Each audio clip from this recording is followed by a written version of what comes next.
Hello everyone, हमारा पहला topic है व्यापार चक्र। तो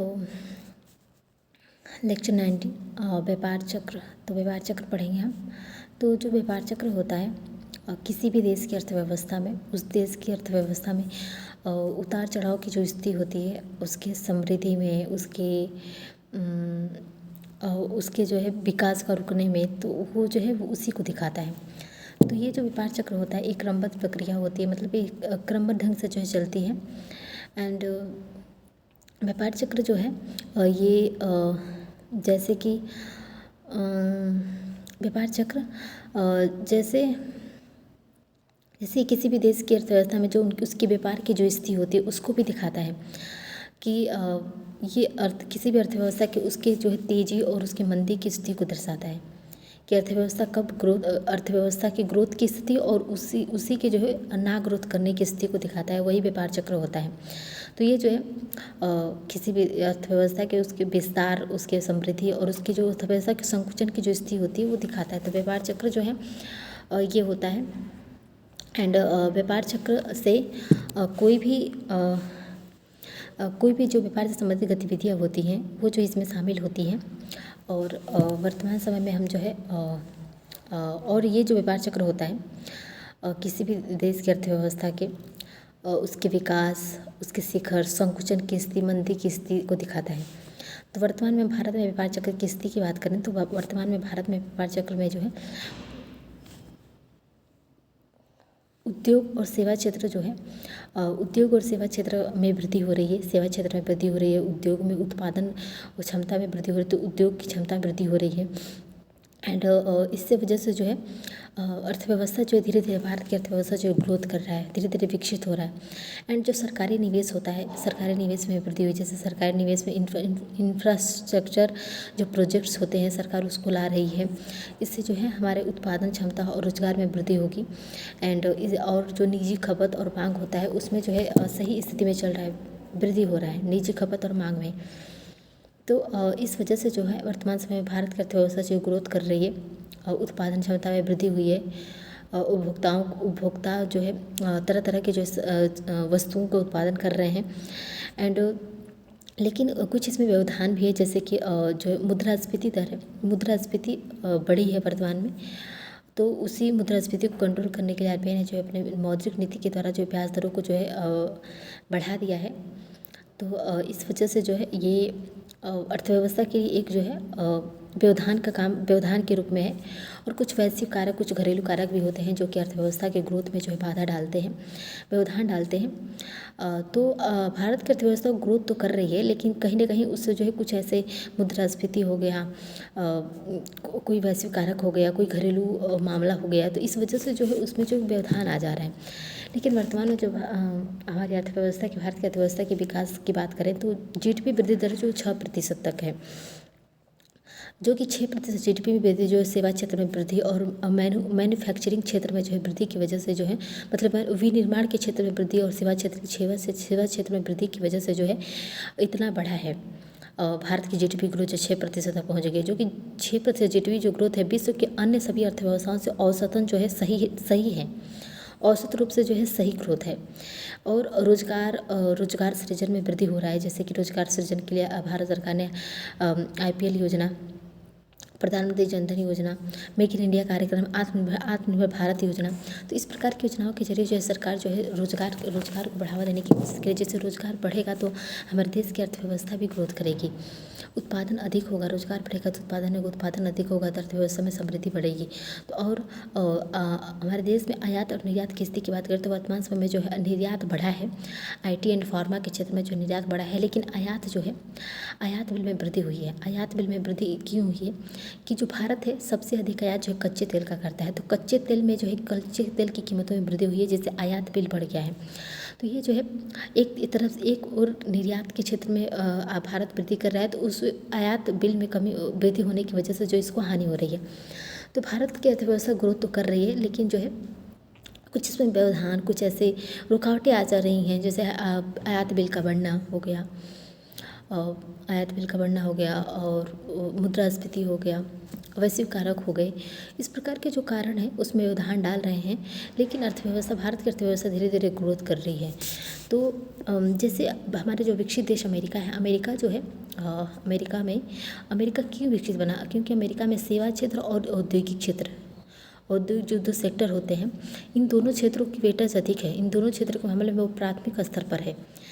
तो इस वजह से भारत जब सेवा क्षेत्र और औद्योगिक क्षेत्र पर अपना कमांड कर लेगा, ज़्यादा जो है ज़्यादा प्राथमिकता हो जाएगा, ज़्यादा तेज़ी हो जाएगा, तो भारत भी धीरे धीरे विकसित अर्थव्यवस्था की ओर बढ़ेगा।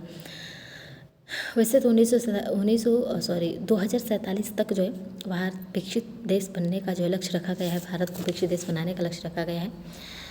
तो हो सकता है। नेक्स्ट है डिसफ्लेशन। डिसफ्लेशन जो होता है यह किसी भी यह जो है यह वो अवस्था होती है जब RBI द्वारा मौद्रिक नीति को जो है मुद्रास्फीति को कम करने के लिए जो है नीतियाँ लाई जाती हैं, तो उस स्थिति में जो कीमतें होती हैं वो बहुत धीमी गति से बढ़ती हैं। तो जब मुद्रास्फीति को नियंत्रित करने का कार्य किया जाता है तो जो कीमतें होती हैं बहुत धीमी गति से बढ़ती हैं। इससे जो है कि जब कीमतों में वृद्धि हो जाती है तो लोगों की मांग घट जाती है। जब लोगों की मांग घट जाती है तो कीमत अपने आप जो है कम होने लगता है। तो इस वजह से जो है इसमें जो कीमतें जो होती है धीरे धीरे बढ़ती है डिसइन्फ्लेशन में। तो उदाहरण के लिए जैसे कि मान लो 2023 में जो है डिसफ्लेशन 6% था, मुद्रास्फीति 6% था, लेकिन 2024 में 4% तक आ गया है। तो ये जो है डिसइन्फ्लेशन की स्थिति है। कीमतें धीरे धीरे बढ़ रही हैं, जो कि अर्थव्यवस्था के लिए अच्छा होता है कीमतों का धीरे धीरे बढ़ना। एंड एक है डिफ्लेशन को अवस्फीति भी कहते हैं। तो ये जब कीमतें जो है अपने सामान्य जो स्तर होता है कीमतों का, जैसे कि कोई कोलगेट 10 रुपये का मिल रहा है तो 20 रुपये का मिलता है दंतकांति, तो ये जो है इसकी सामान्य कीमत है। तो जब अपनी कीमतें सामान्य कीमत से जो है नीचे चली आती है, सामान्य कीमतें से भी नीचे चलती है, इससे जो अवस्फीति की होती है। मतलब कोलगेट जो 20 रुपये का मिलता है उसकी सामान्य मूल्य होता है उससे भी कम, यानी 10 रुपये में मिले, तो इस वजह से ये जो डिसफ्लेशन की स्थिति हो जाती है। इससे जो है आपूर्ति जो होती है वो मांग से अधिक हो जाती है। तो आपूर्ति मांग से अधिक होने की वजह से जो ऐसी स्थिति हमें देखने को मिलती है। एंड ये जो है मुद्रा के संकुचन का जो परिणाम होता है, मुद्रा संकुचित हो रहा होता है। मार्केट में जो है मुद्रा का जो स्थिति होती है वो कम होने लगती है। तो इस वजह से जो है ये हमें देखने को मिलता है। एंड इस वजह से देखने को मिलता है। एंड मुद्रास्फीति की बात करें तो ये जो है मुद्रास्फीति के विपरीत की स्थिति होती है, जैसे कि मुद्रास्फीति में कीमतें अपने सामान्य स्तर से जो बढ़ जाती हैं, एंड अवस्फीति में जो कीमतें अपने सामान्य स्तर से नीचे चली जाती है। तो ये जो मुद्रास्फीति के ठीक विपरीत होता है। इसमें जो मूल्यों में जो गिरावट आने लगती है, इससे जो मुद्रास्फीति के एंड इससे जो है मांग में जो है कमी आने लगती है, लोगों का मांग कमी आने लगती है। क्योंकि जो है जब मुद्रा आपूर्ति कम हो जाती है, मुद्रा का संकुचन होने लगता है मार्केट में, तो लोगों का आय कम हो जाता है। लोगों का आय कम से उनके मांग में कमी आ जाती है। तो इस वजह से जो है ये डिफ्लेशन अवस्फीति की स्थिति होती है। इसके कारण की बात करें तो ये क्यों होता है, तो ये जो है अधिशेष आपूर्ति के कारण होता है। मतलब जो मांग से ज़्यादा आपूर्ति हो जाती है तो ऐसा देखने को मिलता है हमें। एंड आय में गिरावट जब होती है, लोगों की आय में गिरावट हो जाती है, आय कम हो जाती है, तो लोगों की मांग अपने आप जो है कम हो जाता है। एंड जो पैसे की जो आपूर्ति होती है, मनी सप्लाई जो होती है, उसमें कमी आ जाती है। तो मनी सप्लाई में कमी की वजह से भी लोगों की मांग घट जाती है। इससे जो है जो अवस्फीति की स्थिति देखने को मिलती है। कुछ आर्थिक मंदी की स्थिति में भी अवस्फीति की स्थिति उत्पन्न हो जाती है। इसका प्रभाव जो होता है, इसका प्रभाव सीधे निवेश पर पड़ता है, निवेश क्षमता पर। लोग निवेश नहीं कर पाते हैं एंड इससे बेरोजगारी में वृद्धि हो जाती है। कंपनियों के जो मुनाफे होते हैं वो जो है उसमें कमी आ जाती है। उदाहरण की बात करें तो जैसे कि 1930 के दशक में जो है महामंदी आई थी, जो कि अवस्फीति को दिखाता है, अवस्फीति की स्थिति को दिखाती है। जो मांग के आपूर्ति जो थी वो मांग से अधिक हो गई थी और कीमतें अपने सामान्य स्तर से बहुत नीचे आ गई थी। एंड इसके उपाय की बात करें तो आरबीआई जो है इसके द्वारा अपने ब्याज दरों में जो है कमी कर देता है। तो ब्याज दरों में कमी करता है तो धीरे धीरे जो है मार्केट में पैसे की जो आपूर्ति होती है धीरे धीरे बढ़ने लगती है। एंड सरकार का जो प्रोत्साहन पैकेज होता है, जो योजनाएं होती हैं, नीतियाँ होती हैं, वो उसमें वृद्धि होने लगती है।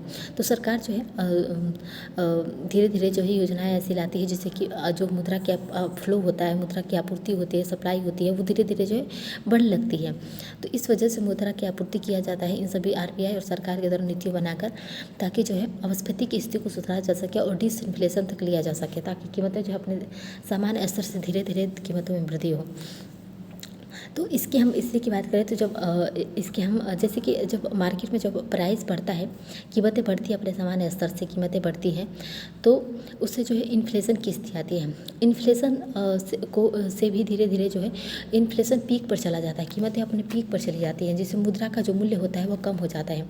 मुद्रा का मूल्य कम होने का मेरा अर्थ है कि जैसे कि जब कीमतें बढ़ जाती हैं तो अगर हम 50 रुपये भी लेकर जाते हैं दुकान पर, तो उस 50 रुपये में हमें जो है सिर्फ एक जो है टमाटर मिलेगा।